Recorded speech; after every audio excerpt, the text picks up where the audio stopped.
If you're interested in learning how I launched Zim Excellence, then you're in luck. Sign up for my podcast workshop and learn how it's easier and more affordable than ever to start a podcast. Also, grab yourself a copy of my podcast resource guide, which covers industry terminology, suggested tech setup, in addition to countless free online resources to support your podcast journey. Just head to vongai.com/podcast creation. That's vongai.com/podcast creation. The link will also be down in the show notes. Now, let's start the show. Yo, welcome to the party. Hello, makadini salibonani. My name is Vongai, and you're listening to Zim Excellence, a weekly celebration of Zimbabwe's changemakers and trailblazers. So here's the secret, y'all. Zimbabweans are actually dope AF, and it's just time that we recognize it. So grab yourself a plate of sadza and grab that stony ginger beer, and let the party begin. Welcome to another episode of Zim Excellence. Today, my guest was born in Zimbabwe and is a former player for the Springboks rugby team. In his youth, he was granted a scholarship to play for the Prince Edward Tigers and made history for being the youngest person to play for the team. Aside from being known as one of the fastest rugby players of his era, he is also a man of faith, dedicated husband and father, now living in Cape Town, South Africa with his wife and 2 children. Please welcome Tonderai Chavhanga. Hey guys, how you doing? Vongai, thank you so much for having me on your show. I'm really looking forward to having some interesting conversations with you, and yeah, let's get it popping. Sweet stuff. Okay, so we have to get this out there before I forget. We have 2 awesome things in common that that I feel is important for the people to know. So first things first, we are both Capricorns, I discovered. And we are both Christmas babies. Oh, is that okay? Yeah, Capricorn. When is your birthday? My birthday is the 27th of December. Close enough. Close enough. 24. I'm 24, so yeah. And you know what that means, right? Yeah. The animal, or like the symbol for Capricorn, is the goat. So we are both the greatest of all time. So I just needed the listeners to know that. I actually didn't know what the symbol for Capricorn is. Once upon a time, I actually did used to follow horoscopes. Then I was just like, nah, not for me. But yeah, I mean, I think being born in December is, I found it not to be particularly advantageous. My birthday has always been, I mean, I'm not big on birthdays and all that kind of stuff. I suppose it's because when it was time for my birthday, people were getting prepared for Christmas. So it was just like, oh, by the way, it's his birthday. Yeah. Yeah, I know that story very well. The second thing I also want to get out there is you're from the same province/hometown, well, province, let's say, same province as my dad. So we're literally family, basically. My dad's from Mashingo as well. There you go. Serious? We family. Yeah. Mashingo makes the best people, huh? Yeah, so I'm learning. All right. So before we get into the juicy details about your incredible career, I'd love for you to take us back in time because you are a Zim Excellence superhero. And as you know, every superhero has their origin story. So I'd love for you to share a bit of your origin story so that you can kind of help us understand how you got from point A in Zimbabwe to point B, like where you are now. Firstly, I'm not so sure how much juicy stuff you're gonna get out of me. I think I live a very bland type of life. I'm not particularly adventurous and all that kind of stuff. But yeah, I mean, how I got to Don't judge yourself. How I got to where I am now. So I think, like you said, look, I'm actually originally from the Manicaland province. That's where my dad comes from. But I grew up on my mother's side, which is Mashingo. So the early parts of my childhood, I grew up in a small little village called Zimuto. in Masvingo. I would say probably at the age of 10 or so, my uncle then said, you know what, this is a lot of potential in me, and he said I need to go and live with him in Harare. So I moved over to Harare and went to Blackiston Primary School, which was a massive, massive, massive, change. I mean, you can imagine now from coming from Ruzeva, where there was no electricity, no running water, we didn't speak English, all that kind of stuff.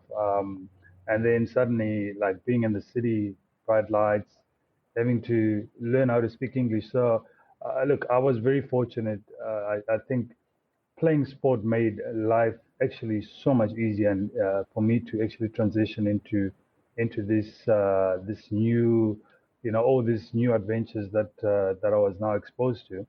And then, funny enough, when I was at Blackiston, I think a lot of people would know Temba Mliswa as a politician, but before that, I think obviously he was involved in some business, but he was actually the first person that coached me in rugby. So Temba Mliswa and another gentleman, also politician called Gerald Maguranyanga. They were the first people to introduce me to this sport that I dearly love, rugby. And yeah, I started playing rugby at Blackiston, and from there moved over to Prince Edward, which is, I mean, if you want to play rugby in Zim, there is no better school than Prince Edward. So I was fortunate enough to had the privilege and honor of playing for Prince Edward. Absolutely love my time. I always say, in as much as I will always be so grateful, and I think my memories for playing for the Springboks, obviously some of my best memories. But I think playing for Prince Edward, for the Prince Edward Tigers, is probably my most cherished memories. I absolutely love that school, and I'm so appreciative of how that school environment sort of molded me into the person that I am today. So I think from Prince Edward, I was fortunate enough to have been going for these school tours, rugby tours, and got exposed to playing rugby at a high level, and through there ended up playing for the Zim Cravenwick side, and picked up a few bursaries. Moved over to South Africa, and yeah, this I guess from there, things just kind of moved pretty quickly. And before I knew it, I was moving up the ranks, playing for the SA under 21s, and then Super Rugby, and then eventually, playing for the Springboks. So in a nutshell, that's my life, my rugby career rather. It's so great that you mentioned that, like, one of your greatest memories was definitely playing for the Prince Edward Tigers, because I was actually going to ask you if you have any favorite memories growing up or visiting Zimbabwe. Yeah, look, I think in as much as, I mean, I've been in South Africa now I've been out of Zim for over 20 years. I mean, it doesn't matter how long I live out of Zimbabwe. I'm Zimbabwean. So for me, I mean, I don't quite get people that will be like a former Zimbabwean or whatever. Yeah, look, I suppose we're all different. Uh, but I am super proud to be Zimbabwean. I will always identify myself as a Zimbabwean, and I will do whatever I can to see how I can contribute to making Zim a better place. And I think I did forget your question. It was favorite memories. What are favorite memories? Yeah, look, favorite memories. Look, I think even if I look back, my time in the village, so my grandma raised me, and she's the most loving and amazing woman in the world. And I mean, I had a I still have a very close relationship with my grandma. So I mean, there's so much that we did there, and look, despite the fact that I lived in the rural areas and everything, I was actually a very sheltered person. I was actually a very sheltered person, and I cannot say that I ever lacked in anything that I needed while I was there. So I mean, my time with my grandma is was just amazing. Then obviously, I think certainly moving to Harare, and just sort of climatizing, if you want to say, to the environment. And certainly the journey from Form 1 to Form 4 at Prince Edward was quite an adventurous one. So yeah, I mean those are by far, obviously apart from me being married and having children, just in terms of the journey before that, and obviously I mean I can't not mention my time, playing professional rugby and having the opportunity to visit all these amazing countries that I mean I never even knew existed. And yeah, I think I've been really fortunate to have met some amazing people along the way as well. Through visiting these different countries, I come from the perspective of being a third culture kid. So I was born in Zimbabwe, grew up in London and Beijing. I've been living in America for just over 6 years. With visiting these other countries, do you feel like it's shaped your worldview in any way, and seeing the differences in cultures, but also the way that cultures are similar, if that makes sense? Yeah, I mean, firstly, for you, I mean, living in Beijing must have been quite an experience. How long were you there for? I was there for, I'm going to say this. I was there for all of my teens, but by the way, Wow. listeners, I'm still a teenager. Yeah, so I was there all of my teens, and it was like the best years of my life. I can't even imagine what it would have been like being a teenager anywhere else. Hmm. Like, I went to international school, so it kind of felt like being part of a mini UN where we were just like existing. Yeah, we were existing, and no one had beef with each other. It didn't seem at the time like, like there was racism or homophobia or anything. We just were. Yeah. And a lot of the people that I went to school with were in the same situation as me. Like, they'd also grown up in other places before they came to Beijing. So it was just this Mm, great place where we could just share our experiences and just we were literally, our school, Harrow International School, literally raised us to be global citizens. And we would mm, have these expeditions every year at school where they would send us out into different remote areas and sometimes villages in China to just understand the world in a better way, and to be a more appreciative of the stuff that we have. So I remember we volunteered for different orphanages, or like donated musical instruments, or taught children music and drama, and some people would go to different areas and help build things, mm. and we'd also like immerse ourselves in the culture. We'd go like bike riding and learn different cooking and Peking opera. So it was definitely great in like opening up my worldview to be like, these are different cultures. China was preparing for the Olympics, but it was so interesting to go into different areas, seeing the poverty and seeing how either it was similar to Zimbabwe or worse than what was Mm. happening in Zimbabwe, which was very interesting for me to see.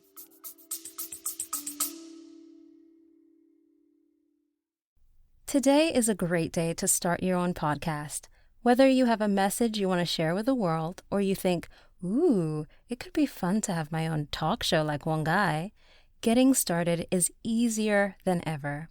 Here at Zim Excellence, we use Buzzsprout, which is hands down the easiest, most affordable, and best way to launch, promote, and track your podcast. Start for free and list your show on directories like Apple Podcasts, Spotify, Google Podcasts, and more within minutes.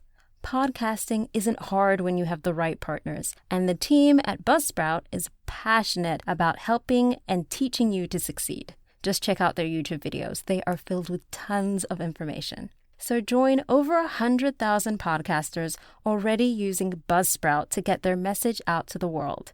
Sign up today using the link in the show notes, or go to wongai.com/podcast creation, and you'll get a $20 credit if you sign up for a paid plan. It also helps support the show. So go ahead, sign up for Buzzsprout, and keep me posted on your new podcast. Now back to the show. That's amazing. That's amazing. I think you touched on a few things there. Like, definitely, I think one of the things that I certainly I'm so grateful for is one is playing sport. Well, going to mixed schools where you've got people from different races, different cultures, different sort of socioeconomic standings, and then playing sport was also played an incredible role in my life in terms of shaping me and how I see people, and obviously traveling and being exposed to traveling and seeing and experiencing all these different cultures and different places is amazing. And I think if there is one thing that less privileged, or rather people that are living in poverty, particularly the kids, that I really feel for them is that being robbed of that opportunity to experience different cultures and different places is, I mean, you just look at things differently, and at times it's not even about class. So I look at even some of my white friends, some of the white friends that have become obviously my friends, their view of different cultures uh, at times has been quite different because maybe they didn't have black friends before. Maybe they were not exposed to different cultures and different races before. So their view of life, I always laugh at. One of the things that I used to do when I was playing rugby was that I mean, I'm someone who loves building bridges, and I think being a foreigner living in South Africa, it actually gave me some sort of an advantage in that I was able to connect with whether it be Afrikaans or English white guys because of the rugby. So I was sort of privy to some conversations that take place there. And then at the same time, I was also friends with my black South African friends. And then, you hear all these sort of different preconceived ideas about certain races, which are often shaped not out of knowledge, but out of perception. So it's amazing when you get people together. Let's say you're having a braai and having a bit of a laugh, and then people loosen up. Then afterwards, then oh, that guy is actually he's not a bad guy for a white guy, huh? Or that guy is he's a nice guy. It's just one of those things where if people don't mix and they don't get to know each other, there'll always be these preconceived ideas of, oh, whites are racist, or blacks are, whatever the case may be. So I've just found that the more we can expose ourselves to different cultures, go and experience different countries and all that kind of stuff. I mean, it just shapes your worldview in a tremendous way. I love that. And I love that we're touching on this because you say that you are someone who builds bridges.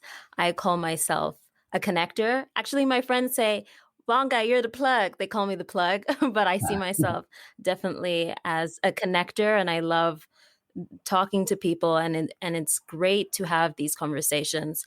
I know that Nelson Mandela definitely inspired you to play rugby. I read that somewhere. And this whole idea of sport having the power to bring people together, which I feel performing arts has given me that power to bring people together or to educate people or help them escape from whatever thing they're going through in a given moment just for like a short amount of time. I want to ask, who are the three people that you looked up to as examples when you were growing up? Uh, I think it was actually my family members. So my mom, particularly, and my mom, I'm sure you know, we didn't come from wealth, but my mom is always hardworking, and it's really through the stories that she would tell, coming to South Africa, coming to Gambai, a few things, and going back home to sell. She'll tell me of all these incredible uh, stories about how. on the one hand, South Africa is a land of opportunity, but on the other hand, there's obviously oppression. There was during apartheid days, but I mean, I grew up seeing my mom just working. I mean, my mom she's uh, she's a very very hard worker, and she just really inspired me. Just seeing how hard she worked for me, for my brother, and for everything that she had. And you know, my uncles were also incredibly hardworking, and also I think more importantly, I think through my family, particularly my uncles, I learned how to communicate and how to relate to people. My late uncle particularly, on a teacher's salary, he managed to put so many of his, for so many of his family through school. And yeah, it was really, really just inspirational just to see how he was always willing to go the extra mile to help someone else. And my uncle played for the Tigers. He was a very talented athlete. He's actually more of a brother than an uncle. But he ended up becoming Gladiator, South African Gladiator, which was a very popular show back in the day. So certainly I think because he made it, it certainly gave me that belief that if he could make it, I could make it too. So I think it certainly helps having examples in your family of people that have come from very exactly the same circumstances, but they've achieved. So I would say those three were definitely my inspiration. I mean, what we could say, oh, Michael Jordan, but I mean, yeah, I enjoyed watching a little bit of basketball. In fact, I knew people like Michael Jordan, Maradona, Pele, and all of those type of people just through this was me in the rural areas, just through people talking about them that had never actually even seen them, but they had heard of these legends. So so you grow up wanting to be like Pele, just knowing that, hey, okay, Pele was an amazing football player, but you've never actually seen him play. So yeah, I think I'm fortunate to have had amazing examples of people in my family. It's interesting that you bring up Michael Jordan and Pele. I don't. You've probably seen it, but I loved watching The Last Dance on Netflix. It just like took me back to the 90s Mm, and got me yeah, really riled up. I am someone who grew up who never really participated in sports, but I am obsessed with sports movies. So anything that involves people playing sports because then at the end they win or whatever, that anticipation and just the idea of training and the idea of the Olympics, I have always found inspiring. The power that athletes have and the power that just people in the public eye have and what they can do with that, like the fact that Michael Jordan or Kobe Bryant, may he rest in peace, they've become such inspirations not only for playing sport and doing your best or being great business people, but they've also become symbols of what it means to keep pushing yourself yeah, and striving towards excellence, even if you never get there, which yeah. I think is really great and inspirational. What does it feel like knowing that you are a representative of your country? How does it feel knowing that you've gone further than the people before you, than your ancestors ever did? Well, I mean, starting with the ancestry thing is like obviously without them having fought for us to be, having given their lives, and most of them gave their lives so that we could have an opportunity where we are on equal footing. You know, we wouldn't be here. And I think touching on the power of sport, I was actually having a very good conversation yesterday with Mr. Mtasa. We were actually talking about a similar subject, and he mentioned the role that someone like Tiger Woods, you could even throw in the Michael Jordan, Muhammad Ali, those kind of guys that because of their incredible success in sport, it not only changed the perception and our worldview as Black people that we too can achieve it, but it also changed other races, and it opened up, really in terms of that uh, building bridges. The fact that, someone like Michael Jordan, Tiger Woods, I mean, Tiger Woods, what he achieved in golf was never known as a black man's sport. It was always known as a white sport. And the fact that he absolutely dominated for the longest time, it gave, I guess, the perception on the, let's say, white or other colors, races, that hey, you know what, black people can do it as well. And it was, I would like to believe that it also played some sort of a role in eventually Barack Obama being, making it to the office. So I do think that, going back to my role, if you've been given some sort of a platform where people recognize you, whether it be through sport or through even work, I think we all have some sort of a responsibility that we've got to. I love that one of the verses in the Bible that talks about "for much is given, much is required." That that we all have a sort of role to play in whether it be nation building or whatever the case may be. We just really have to use what we have to make this world a better place, and to represent our country. I mean, you don't know how many times I get asked, so how things are, how are things in Zim, and how is this and how is that, and I think, look, we can't hide from the fact that, look, Zim is not in a great place. We were fortunate that I think that our generation, guys that are like about my age, were some of the last people to experience, of the younger generation, to experience Zim when things were going well. And I feel sorry for the kids growing up now experiencing Zim not in a good state. But in saying that, for all the bad things that are going on, and every country has got its own. There's no country that is perfect.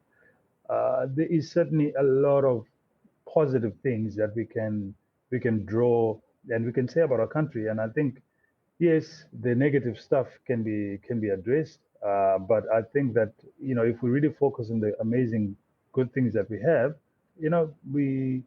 we can be better off. My friends, I hope you enjoyed part 1, but before you go ahead and click play on part 2, please, please, please go ahead, click that subscribe button, rate, review, and once you're done, meet me back for part 2.